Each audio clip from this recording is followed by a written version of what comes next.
Good morning, everyone. We welcome you to our Sunday morning Roundtable discussion. Today is Sunday, December 10th, 2017, and we will start with our morning prayer, and it's Florence today.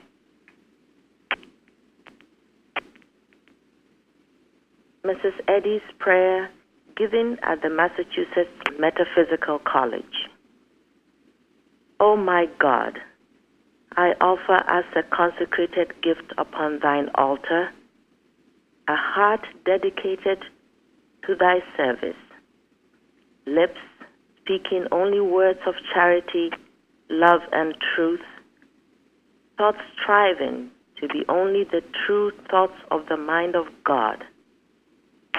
Help me to endure unto the end, strong in the faith, powerful in the truth, all the influence that I can bring to bear, all the force of tongue or pen that is mine, I offer in thy service. May heaven help, consecrate, and accept. Thank you. And then miscellaneous writings. We today in this classroom are enough to convert the world if we are of one mind, for then the whole world will feel the influence of this mind, as when the earth was without form, and mind spake, and form appeared. Who would like to volunteer to do the prayer for next week?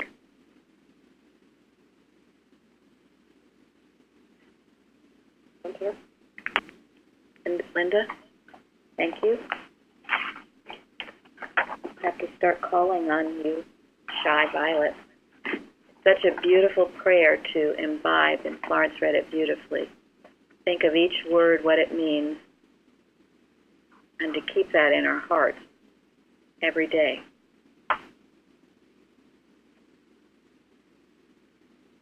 All right, our subject this morning, God, the preserver of man, golden text, Romans. For ye have not received the spirit of bondage again to fear, but ye have received the spirit of adoption, whereby we cry, Abba, Father. Anyone comments on that?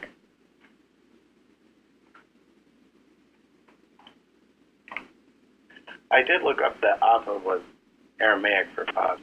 I was curious about that. Thank you. An affectionate form of father. It indicates a very close and intimate relationship. That's what we have with our Heavenly Father. Just think about it. We've been adopted into the family of God. Isn't that something pretty awesome? It's awesome. I like that word, adoption. It's more than all. I think that to feel that Father, otherwise God remains so far and all that. So I think it's beautiful, really beautiful. We have in other languages that I've come across, they say Baba, which is D-A-B-A, meaning also Father. So this is Abba. It just meant a lot to me. Thank you. Is that in Ghana, Baba? Yeah, in the house in northern Ghana.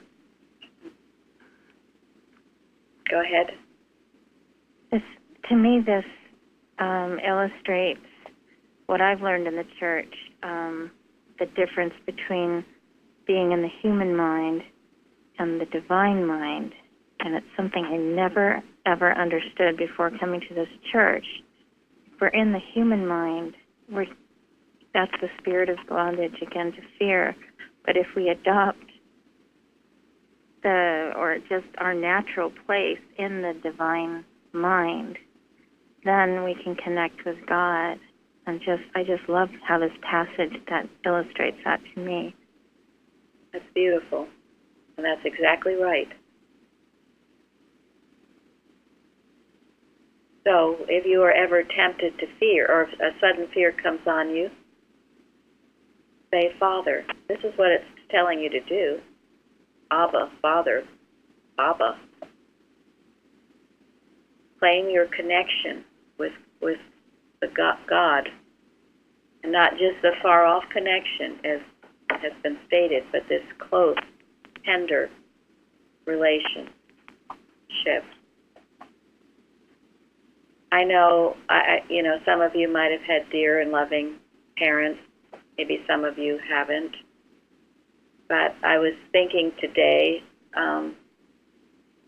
as a child, how when my parents would be around, I would always feel totally safe. All my troubles, anything I was worried about would go. I don't know if anyone else had that, but I did. And I had to say, do I understand this is how I should feel always? Because we have this divine Father who cares for us in every way. Just like a child, we're told to take his hand and walk with him and keep him close. You were mentioning earlier how the Israelites spent so much of their time over the years in bondage. At this time, they were in bondage to the Romans. Previously, they'd been in bondage to the Greeks, bondage to the Babylonians. And it wasn't until Jesus came along and explained there's only one way to get out of any kind of bondage. It's not through war or, military superiority or anything like that. It's to recognize your spiritual father and your adoption by him and live with that. And it was interesting. Yeah, I saw something, was giving the history of Israel, and through all this time, they separated themselves and were praying. It made them turn more wholeheartedly to their one God, which, of course, we know they had not been obedient to that one God, which is why they had all this trouble, invasion and takeover by other countries. Yeah, other countries. And Malachi is the last book in the Old Testament, and he is predicting the Christ coming, as of course other books, Isaiah.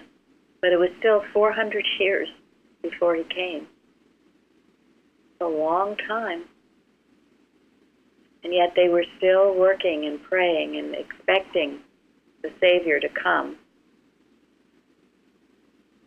Now, the bondage in other countries is like the effect of things that have been going on long before, and they didn't realize it, but they were in bondage to selfishness, bondage to the demands of the senses, even though they thought it was pleasurable and something desirable even. But they left their God when they went to that route and ultimately ended up in the tyranny of other countries. Thank you. It seems to go hand in hand, doesn't it? You ignore God or otherwise, and somebody else will step in and take over for you. This is why, where we are in history is so important right now, as we see in many ways our country becoming more and more secular. And in a way, the fight does seem to be between those who are secular and don't believe in God or want to hear about him, and those who do. So, and just as in the time when Jesus was brought forth, we're going to end this session today on that reading of Mary by Martha Wilcox, because it is so beautiful. In that night of materialism, there was a small group of metaphysicians praying and working to bring forth the Savior, which would bring all people everywhere out of this bondage of the human mind. And as this beautiful lesson states, all people, doesn't matter what your background is, who your ancestors were, You name the name of Christ and turn to him. Mrs. Eddy calls it Christ Christianity. She makes it a different differentiation there. Christ Christianity, the teachings of Christ. As opposed to popular Christianity, which is watered down, neutered, and not really relevant. Or misinterpreted in some way. I would say not only that, turned around. It's not Christianity at all, but it's done in somebody else's, like you said, gross misinterpretation, but imposed selfishly on others. The great need right now is a better, a higher, and true Christianity. A higher sense of love, a higher sense of love alone can convey. Right. Yes. So if you don't feel that you have this sense of God as your Father, work to feel it and to know it and to realize what that means. His tender relationship over all, how much he cares for you and all who turn to him. Good morning, Tom. Morning, Tom. I thought it was interesting that what stood out to me for my own self was how blind the Pharisees were, because they were telling Jesus, we're in bondage to no man. We're Abraham's sons, and right while they're under the Roman rule. I mean, it's like they couldn't be more in bondage. And I thought, well, how much of my time have I spent thinking I'm free and I'm deluding myself when I'm not? Yeah. No, The blindness. Yes, the blindness. So this is what is so wonderful here, the awakening to see how perhaps you have been in bondage and haven't realized it, because I certainly was. I didn't know that being fearful and negative, as I've stated, was disobedience and put me in a sense of bondage. I wasn't acknowledging God as supreme. I found this in Collect Tanny on page 106. My health, strength, life, intelligence, action, etc., are subject to the governing and controlling power of the divine mind, and to nothing else, for there is no other power. So you think about that. If you think your health, strength, life, intelligence, action, etc., is subject to any other control other than God, you're misled. It's just simply not true. You are under a belief. You're under a bondage to a belief. You are under a false master. There is only the one power, God good, first commandment. So get it back into focus and know this to be the truth. And that's why our work to feel God's presence, to feel his adoption of us, shouldn't be a laborious thing. It's not something that we have to create. It is the normal and natural state of each one of us. We just have to let it happen. Get rid of the false beliefs that would blind us to the truth. Parthens wrote about this too on the forum, about how Jesus on the cross, he would refer as the Son of God. He recognized himself as God as his Father. But when he was feeling like the Son of Man, he would call God, God. But I have to say that I'm very impressed by reading the New Testament that in most instances Jesus calls God Father. Just a natural way to think of him as Father. That close to him. His Creator. Now we have, I thought we would just touch briefly on the watching point, which was number 312. It's short. Maybe Linda can read it. Or unless anyone remembers and would like to talk about it. You have it, Linda? Okay, go on. It's 3:12. Watch lest you continue to try to reflect God as a means to an end, the end being help. The time comes when God expects you to use discord to help you to find Him. When one seeks help through Christian Science and fails to receive it, he gives himself away if he declares that he had treatment for a month, for instance, and received no benefit. Such a one means that he did not receive help. He is then apt to toy with the notion of returning to medical methods. He exposes the fact that all he wants from God is pleasant matter, without regard for spiritualization. When one regards sickness as the means to the end of finding God, any clearer thought of Him, or more trustful sense attained, makes him grateful, even if he does not gain the harmony in the flesh at once. Thank you. Any comments on that? Well, I'm going to say that when I read that, how I look at it is like it takes me off the roller coaster of life. So the roller coaster, we go up, we go down, we go fast, and around curves, and so if we have problems, we feel terrible. If things go well, we'll feel happy, and so on and so on. It doesn't matter.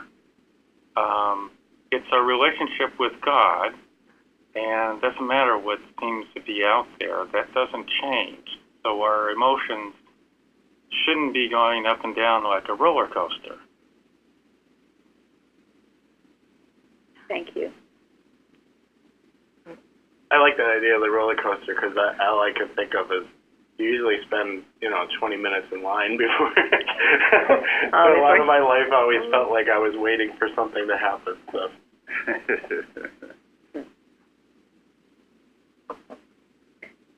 Well, I know Florence and I certainly see this in the practice where, people don't get the result that they want in a certain amount of time, then that's it. God doesn't work, and I'm out of here. That's right. And that, meanwhile, go ahead. No, I said, meanwhile, they're not even prepared to, do the simple things of reading the lesson daily or anything like that. I mean, I feel that when we've come to science, like Mrs. Eddy has said, we've come to give our all for Christ. And as was said before, if your goal or your motive is to just live this with Christ as best you can daily, and then, let the results come, they do come, no matter how long. I mean, look at Sarah and some of the others, how long they've had to wait. The enduring that, we talked about yesterday. So it just came to me like, okay, just let me say I will endure to the end. And as Tom said, no matter what comes about, well, I will still continue like the tireless worm and let, the rest is in God's hands. Exactly. If you have enough light to get through the day, then be grateful. You've got a lot to be grateful for right there. This other thing is always looking at the hole in the donut. I mean, people will actually, they'll give me a to-do list. I have this wrong, that wrong. So fix it. Yeah, so fix it. This isn't right. I've got this pain. That's not right. I shouldn't have it. Okay, well, Mrs. Eddy says, watch your thoughts, not your body.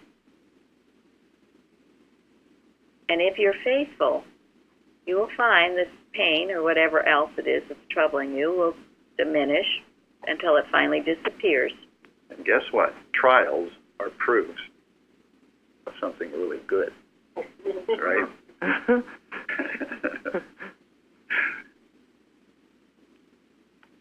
So, Go ahead. I have to admit that when things are difficult in science, I always think, well, I get that little think, maybe I should try something else. But I had 50 years of that something else, and it never was anything but downhill. It wasn't even a roller coaster. Always downhill, so I can never go back to that. And I'm very grateful for that because I've already tested that thoroughly, and there's nothing there. Yeah. And I'm not saying that this doesn't mean you shouldn't expect healing and results. You should. As in heaven, so on earth. You should, and you will, but that's not the focus. The focus is getting to know God better. If you focus on trying to get your aches and pains or whatever else is bugging you, then you're focusing on the wrong thing. Yeah, you've made another God, essentially. I found that. That's what I did. Didn't realize it at the time, but that's what I did. You know, not being fearful, or a job situation was more important always. You know, going back thinking about it, and you know, when I left it alone, I said, well, this is my way. You know, the healings came sometime. Some of them I don't even know when they went away. That's right, because in truth they aren't real anyway. They're not. They're not true. But so the more you focus on it, the more you get it. So turn your focus off it, and then on serving and learning to know Him and love Him more. God, your Father. Once you get off the roller coaster, it doesn't affect you the same way. And really, you know, doesn't it come down to motive again? Yeah. What is it that you want? Do you want to just be comfortable in this dream? And if that's what you want, then your concept of science is all wrong, and it's nothing more than superstition. And you should go to the doctors. Yeah, live the dream. Go to the doctors. And don't pretend that you don't have to, or that that you're not. Because you're always starting on the wrong standpoint anyway, like that. Or exactly. And one of the worst motives, is people, they're trying to save money. They know how, they don't have insurance or something. They know how medical is, so I'll call a practitioner because it's not so expensive. Well, thanks a lot. And that motive, you will get the same results as your motive, okay? That kind of motive is not going to result in much in the way of healing. But if your motive is to do something useful for mankind, do something unselfish, do something noble, then you've got something to work with, because God can work with that. God can prosper that. God preserves that. Yes, which leads us to Numbers. The Lord bless thee and keep thee, which is such a beautiful prayer. And then also Psalm 121, which many referrals to keep. Keep and preserve are similar. But think about this psalm as you go about your day. My help, your help is coming from God, the Lord, which made heaven and earth. What can He do? He created you. You think He created you and now He doesn't know how to take care of you? You don't think He knows how to take care of that organ that's bothering you or whatever else? He created it. He created it all. If He can, who can, for heaven's sake? And then He that keepeth thee will not slumber. He's never out to lunch. He's never too busy. He's not ever absent from his post. Never off guard. The Lord is thy keeper. The Lord is thy shade upon thy right hand. And Suzanne, what did you find out? Yeah, Matthew Henry, in his commentary, said the right hand is the working hand. Let them but turn to their duty, and they shall find God ready to give them success. And then he said, let us be found in our work, assured that the blessings promised in this psalm are ours. I just love that about let us be found in our work. That's beautiful. Thank you. That's exactly what Gary was saying. You'll find yourself as you in your work, as you do all things for the glory of God. And believe me, please don't make the fallacy as someone did recently that what you do, what you're working at your mother's house or something, and that's not working for God. No, you got to come to church to work for God. Everything you do should be working for God. Or, you can eat whatever you darn well please, forget God, eat all the junk food and everything else and overeat or undereat, or that has nothing to do with God. Everything you do has everything to do with God.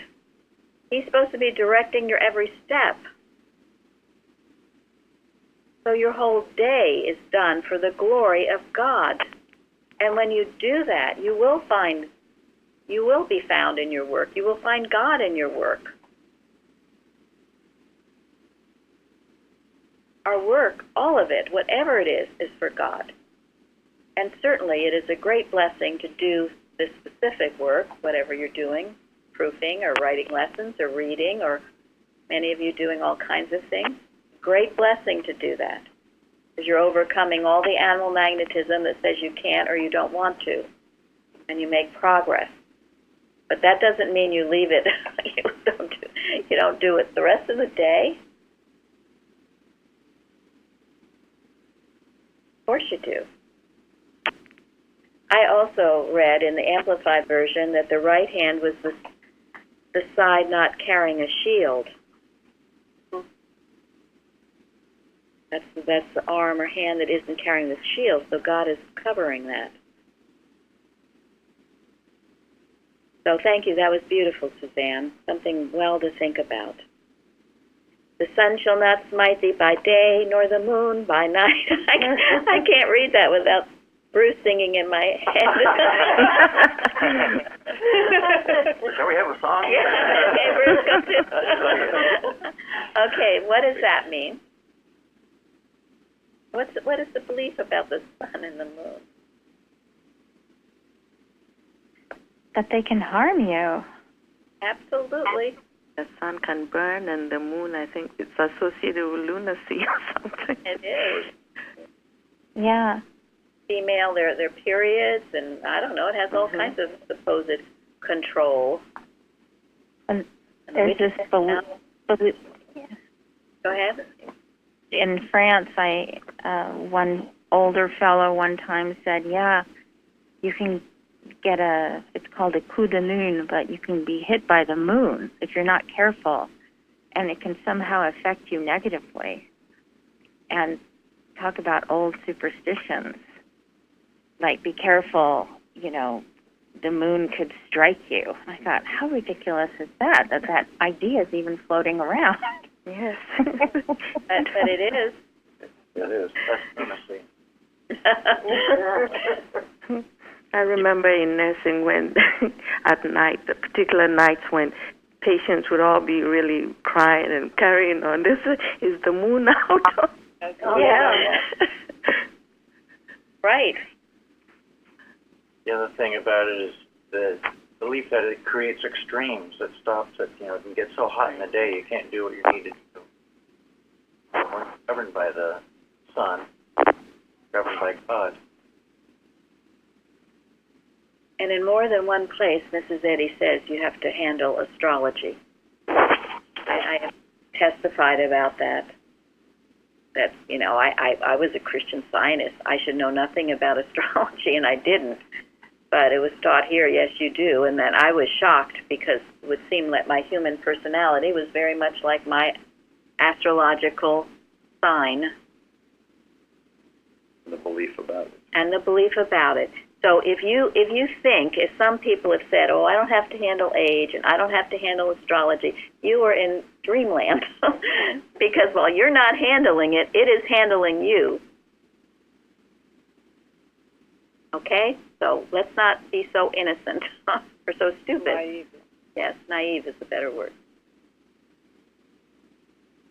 It has no power over you, but you need to know it, because there's only the one power. But I rebuke these things as I hear them, because if I hear them in my head and I let it go, I'm in trouble. So if I hear anyone else speak these things, I have to go after it and rebuke it, because it's a lie and it's a falsehood, and I can't, if I don't, it would try to jump me, and I would start thinking that. You have to rebuke errors when you hear it, in your own head or in the head of someone else. And that is what makes you a Christian Scientist. You have to do that. And if you don't do that, please don't call yourself a Christian Scientist.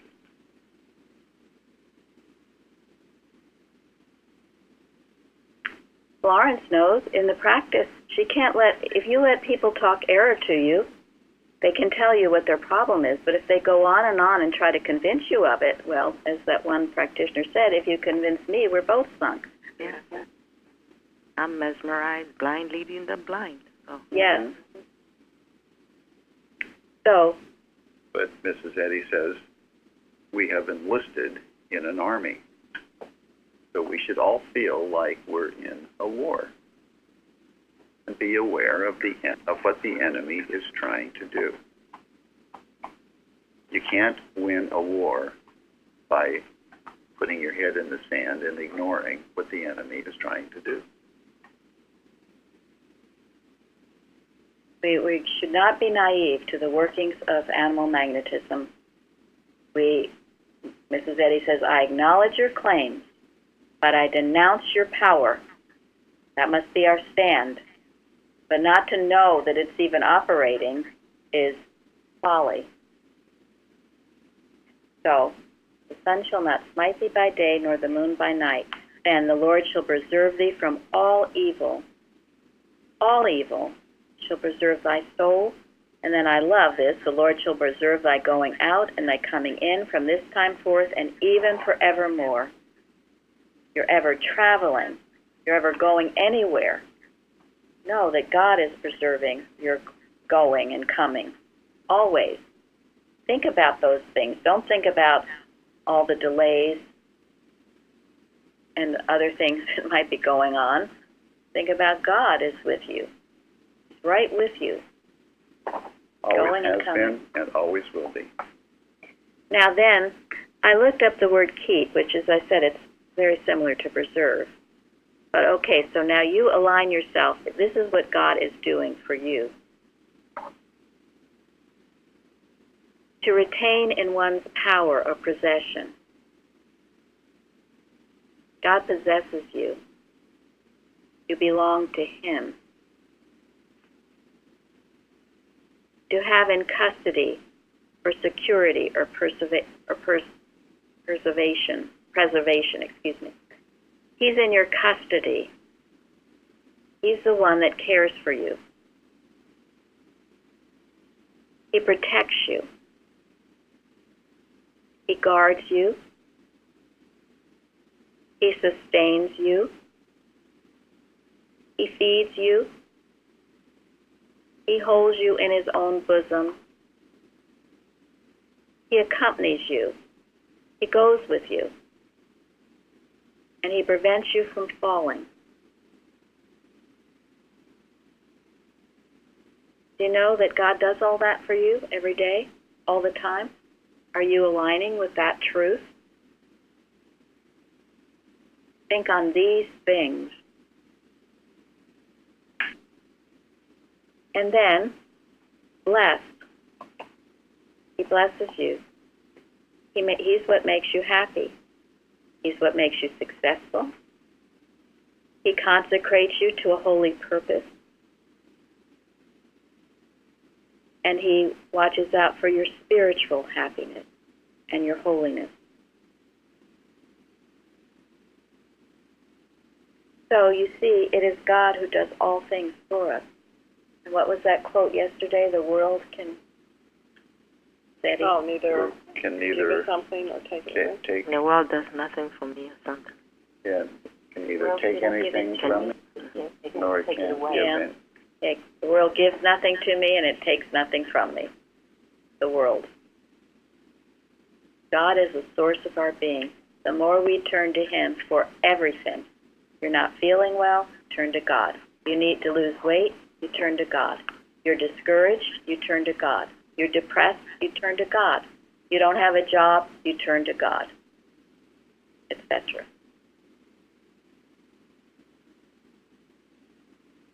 And if you do so on your knees with humility, He will answer your prayer. And as we spoke about, if our motive is pure. Now, so now this has to do with the life of ease, right? So with the opposite, you do the same thing. So if you have health, you turn to God. If you have a job, you turn to God. You know, Thank God. if things are good, you thank God. Thank God. Okay, you thank God. yes, All right. very important. Thank you, Tom. Because it's often in the prosperity and when things are going well that people tend to forget God. That is why last week's discussion was not just once or twice a day we are conscious of God being the giver of all good, but what? Moment by moment. Moment by moment, you're thanking Him. She already has it in her pocket. That is essential, yes, because Mrs. Eddy has said when she sees a grateful student, she knows they're safe. And that's very true. From the standpoint that I'm in, and I know Florence too, you can tell who really is grateful and who isn't. You can't fake it. You can't pretend. Can't give lip service. If you are really grateful, well, what? Shows. It was. Shows in everything you do or don't do.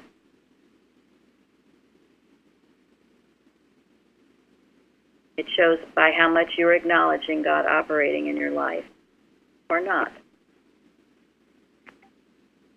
Certainly shows Wednesday night. Shows, but it shows on your face. It shows in everything about you. You know, I was telling someone about Elsie, because Elsie lives by herself. She has her two beloved cats. But Elsie is so grateful all the time. She's talking. She says she talks to God all the time. She's so grateful. I never hear a word of complaint about anything or anyone, that she's without a job or without companionship or without this or without that. She's just so grateful all the time. And it's sincere. And she has quick healing, and she's just always right there. She's sharp as a tack. She has a great sense of humor. She has a great sense of humor. Yes. She was out to lunch with a friend the other day, and someone spilled a jug of beer all over. Elsie just laughed and laughed, and saw the humor in it. And then on the way home, she hoped that the police didn't stop her because she reeked of beer. Mary, you're embarrassing. I can't help it, Elsie. Oh, my goodness. So anyway, if you tell me anything, something like that, I had to share. It was very funny. It made my day because I laughed so much too. That's all right. We would have come to take you out. I know. Bailed you out. But there are many of you that way, too. Jim is that way. Oh, my gosh, you hear it in his voice when he says hello. He's always giving out signs and help. I mean, he could feel sorry for himself, but we could all feel sorry for ourselves if you look on the dark side of life. But because he's so happy and doesn't do that, he's a joy to be with. Carol is that way. I don't ever hear her crying because she's a widow. I've never heard her do that.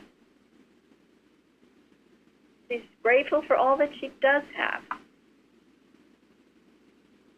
And those people are a joy to be with, because you feel their gratitude, their love for God. It's uplifting.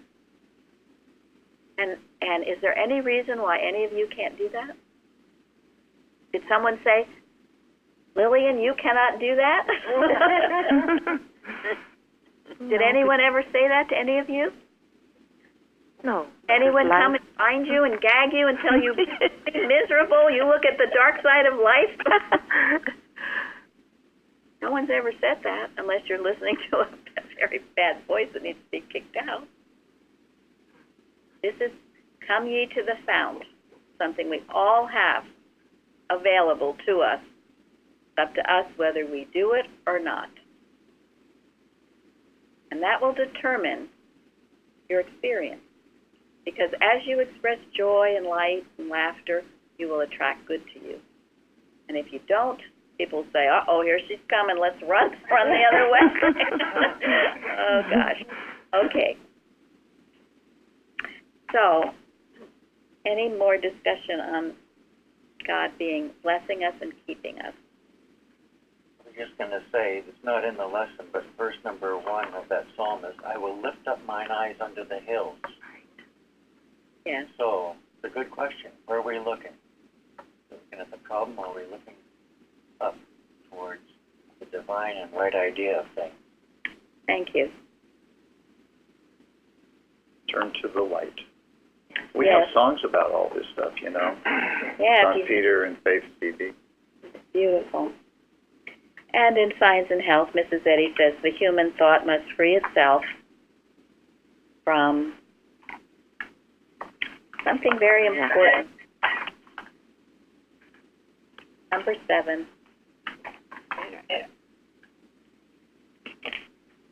The human thought must free itself from what? Self-imposed materiality and bondage. Thank you.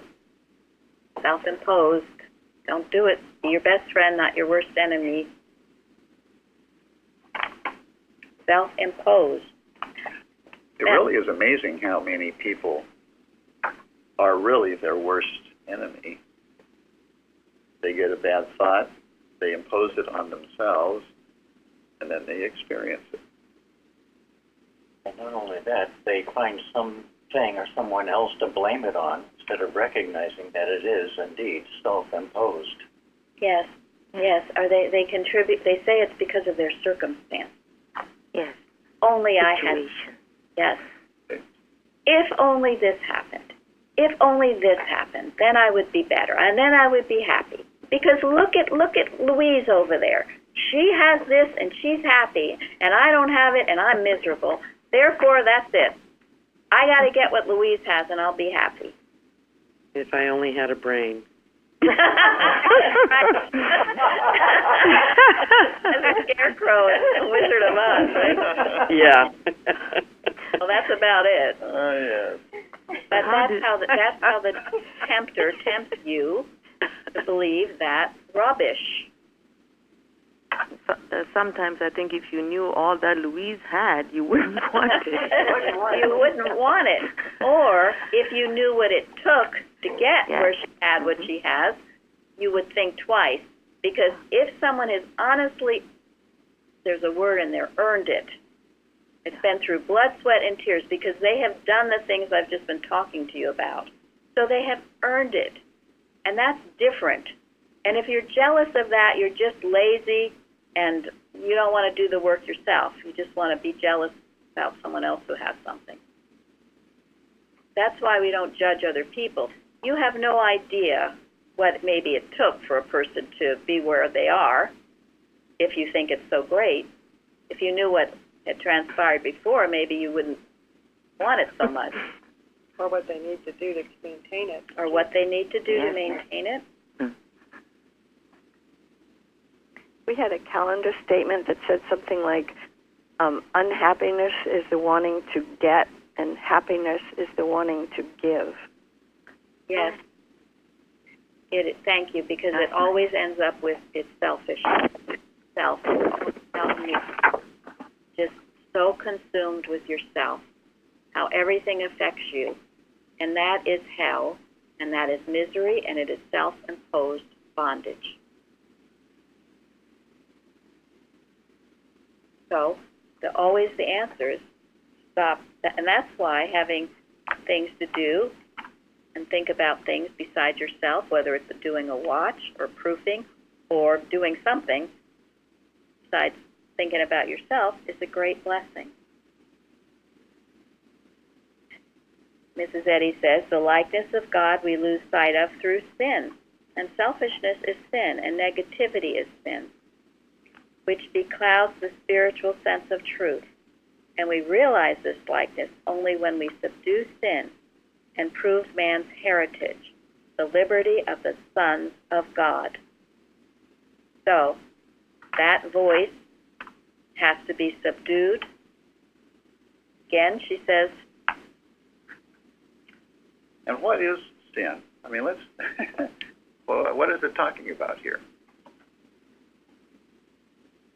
Selfishness, of course, Mary's already mentioned.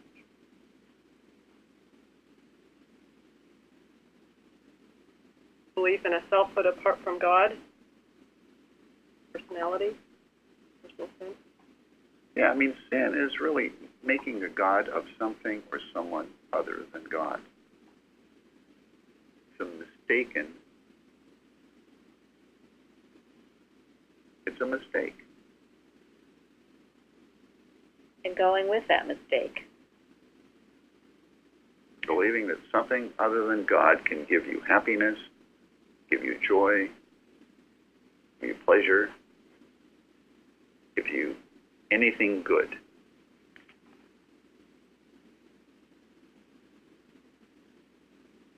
So she also says, already the shadow of his right hand rests upon the hour.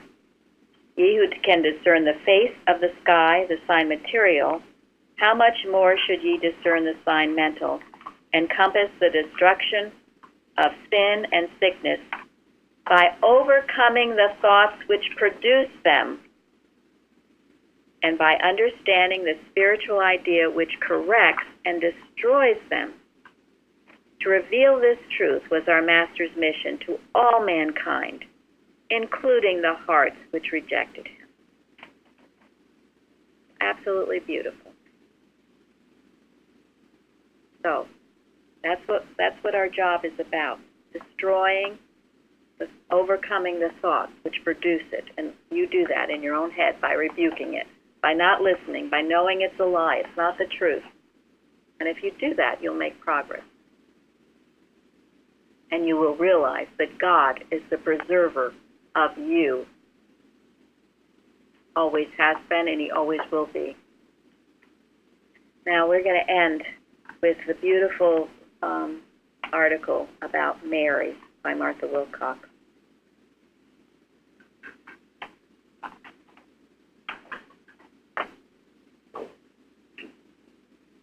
Sacred history tells us that in the province of Galilee, among the common people, there was a little group of metaphysical thinkers.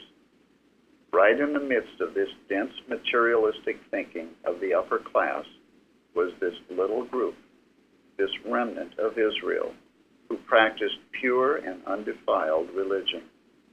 They taught and practiced the most beautiful moral precepts. In fact, they were full of light in that black night of materialism. This little group knew from actual experience that spiritual law, set in motion by purified and spiritualized thought, was far more effective than the forcing of political issue through material aggression or human will. Mary belonged to this group. Mary was deeply religious, a woman of strong character and super intelligence. She was far from the clinging vine type to which so many have ignorantly assigned her. It is interesting and wonderful to learn how Mary, within herself, prepared for the coming of the Savior. She was familiar with the Scriptures and knew that an immaculate conception would not just happen.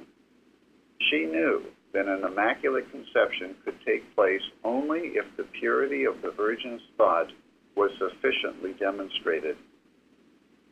Mary was familiar with the miracles of the ancient patriarchs and prophets. She no doubt prayed and sang the songs of David. To her, the Psalms were the same source of comfort and consolation as they had been to both Christian and Jew alike, down through the ages. Mary knew that all things, circumstances, conditions, and events do not just happen. She clearly understood that any thought held in the mentality tends to express or externalize itself in outward or visible form. Therefore, Mary firmly believed that the longing and the undaunted faith in the certain coming of Israel's deliverer would sometime become externalized. Mary knew that if she, a virgin, were to become the mother of the Savior, this demonstration could only be made through her spiritual understanding of the fatherhood of God. Her demonstration made, then, indeed, God would be the father of her child, and her child would truly be the Son of God. It goes on for a few more paragraphs, but I love it, and we should all know it in our hearts. Because in many ways, I feel this is what we're doing today with our watches. In the dark night of materiality, the answers will not be found in politics. They will be found in deep and consecrated prayer to God. And all of this, these roundtables and Bible studies, these are training grounds to get where we are really working scientists. We're working this science. And in doing so, we can change the course of human events. Make no doubt about it. And save our world. Yes, because it is in our thoughts. It exists in our thoughts. So thank you all for joining us today, and we will have a wonderful service starting shortly. Thank you. Thank you. Thank you.